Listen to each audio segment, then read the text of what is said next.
Welcome to my Globe Smart Profile Films. This is me, born 75% Chinese and 25% Dutch. My name is Regina Nicole Latidjan and I was born in Indonesia. I chose 4 different countries to compare, which are China, Malaysia, Australia, and Russia. Now, let's go to the guide to survive global differences.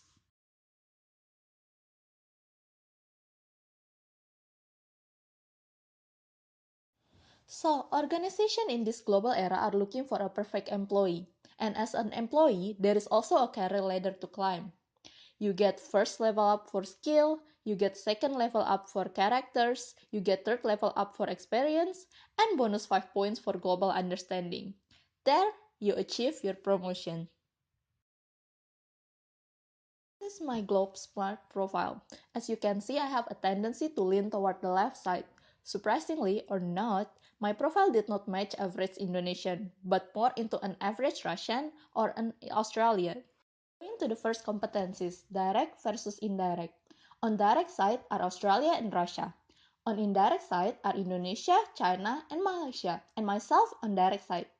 Direct people say what they mean and mean what they say, while indirect don't really say what they mean. For example, question, can you prepare a PPT?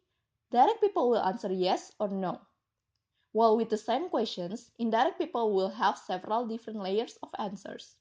Yes can mean I hear. It also can mean I understand, I agree, and finally, I will do it. Maybe can mean no, and the first 3 yes can also mean no. In direct, the sender is responsible for the message, while in indirect, the receiver is the one responsible. Indirect, the question only has one meaning, and the receiver answers directly to the questions. They know there is no need for additional analysis. While in indirect, the same questions will spark more analysis in order for the receiver to answer. Things like, why is he asking? Am I in trouble? At last, direct people put their point in the line, while in indirect, you need to read between the lines, understanding the body language, emotion, and timing. Second competencies, independent versus interdependent. In the independent side, there is Australia, while in the interdependent, there are Russia, Indonesia, China, and Malaysia. Myself in the independent side.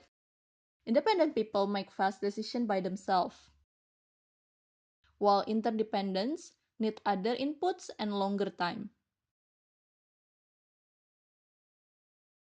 Independent people make decisions based on their own self-interest, while interdependent people care about the interests of others. Independent people care about freedom.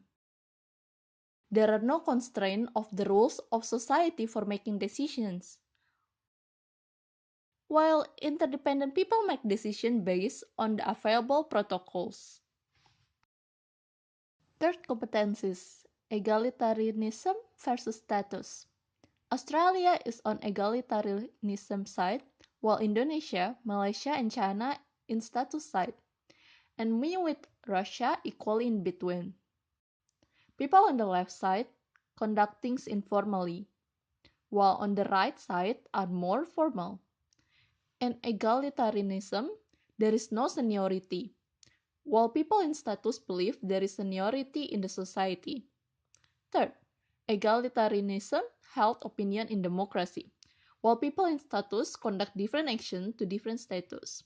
To explain, in egalitarianism, boss is not as visible as in the status society, where they need to lead and to be seen. In result, the decision in the organizations made by discussion and the reward can be claimed together.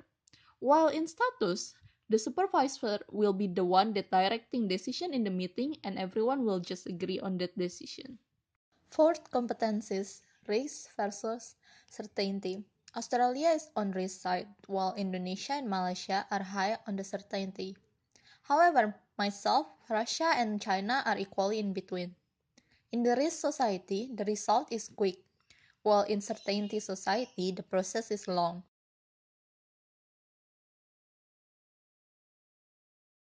It happens because in race society, the change is made by individual, while in the certainty society, there is a need for consensus to make change.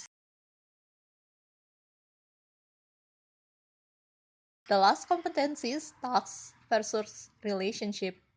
In the task side, there are Australia and myself, while in the relationship, there are Indonesia, China, Malaysia, and Russia.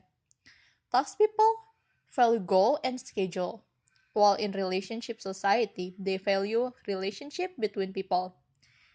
It is about what you know in the task society, while in the other hand, it is about who you know in the relationship society.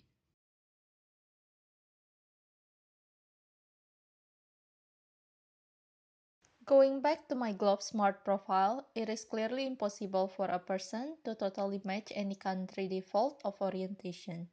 Even though my profile was closely related to Russian average default orientation, still there were some competencies that didn't match.